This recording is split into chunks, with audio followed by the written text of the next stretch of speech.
Ko tikai nepazīst pasaule. Visdažādākās, fantastiskās iespējas. Man arī tā žēlstība, man pagājušā gada nogalē jau Ziemassvētkiem uzdāvināja interkomputeru, un man ir tā iespēja ielūkoties arī internetu pasaulē. Ak jā, tur tik daudz ko var iepazīt, tu reizēs brīnos, kā tas iespējams. Atsūt man pa gaisu no viena kompjutera uz manējo dziesmas. Kā draugs atsūtīja dziesmu pašu komponētu. Atsūt fotogrāfijas. Es jau tā smējos, vai kāda pankūka nevar atsūtīt. Nē, man teiks, tik tālu vēl kompjutertehnika neatļauj. Cik tālu caur internetu vēl nevar. Pankūks vēl pārsūtīt nevar.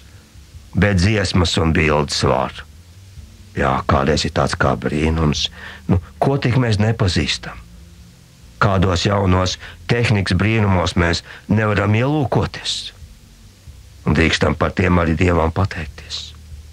Ja pasaules iespējas pilnveidos, taču vai mēs tagad Jēzu pazīstam?